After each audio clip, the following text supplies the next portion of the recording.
Okay, welcome to Free Association. It's 4 o'clock. My name's Dennis. It's the 25th of March, 2025.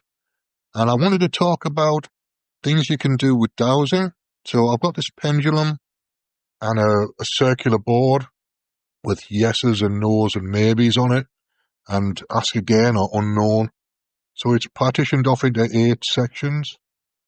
So you've got a 2 in 8 chance of being a yes, a 2 in 8 chance of being a no, 2 in 8 chance of being rephrased, and a 2 in 8 chance of being unknown, or something like that, or ask again, or it says something like that on all of them. I've got lots of different circular boards, but they all have slightly different things written on them. Some of them have got the months written on them.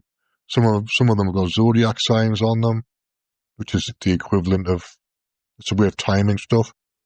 So not rocket science, but I was wondering what you could do with it. So you can do blood pressure with a yes, no. If you go through the level. So say you start at 100 and go up in 5-point increments. So is my blood pressure above 100? Is my blood pressure above 105? Etc., etc. Up to, it'll go, mine normally is somewhere between 120 and 140. Last night it was 150, but it's normally somewhere around 120, 140. It varies depending on how much activity I'm involved in. If I've just had a conversation with somebody who walked along a corridor or whatever, then there'll be more blood pressure. And if I've done nothing for 2 hours, if I'm sat in dialysis, then my blood pressure drops by 20 points. Sometimes, not always. Didn't last night for some reason. I don't really know why it didn't drop last night either. But I think it's to do with, it might be to do with the fact that it's pretty summertime now. We've got more sunlight, and I'm feeling more active. I'm feeling like I want to go out, which is a blood pressure thing, I think. It's like feeling active is a higher blood pressure, and not wanting to do anything is a depression. It's depressed blood pressure. So anyway, you can measure this with a dowsing pendulum just by, is my blood pressure over 120? And you'll get a yes or a no. Is my blood pressure over 125? You'll get a yes or a no. When you get a no, you know it's between that range and the question below. And then if you want to be more precise about it, it's up to you. I'm quite happy with a 5-point range. I don't mind, because it goes up and down all the time anyway, my blood pressure. So I'm not worried about getting an exact measurement. But I've discovered I can do the same thing with my INR measurement, which is supposedly it's got to be between 2 and 3.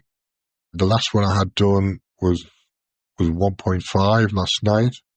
But I've taken some warfarin and I've injected myself with tinzaparin today. And I've just done an intuitive reading on it, and it comes out at 2.2.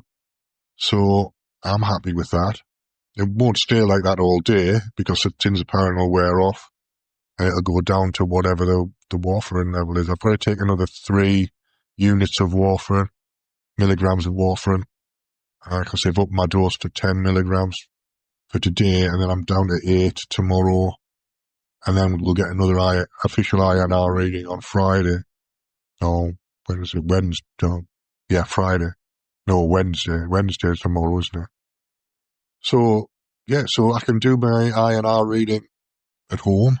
I can do my blood pressure at home, so I can keep track of it, and I don't need a doctor to do that for me. If there's other things I can measure, probably measure my pulse as well, but I can do that just from my wrist. Figure out how to do it. I don't know. I don't remember how to do it, but I'm sure there's a way to do it. Anyway, that's pretty much it. I'm rambling now, so I'm going to stop. Well, thanks for listening, and I shall see you again soon.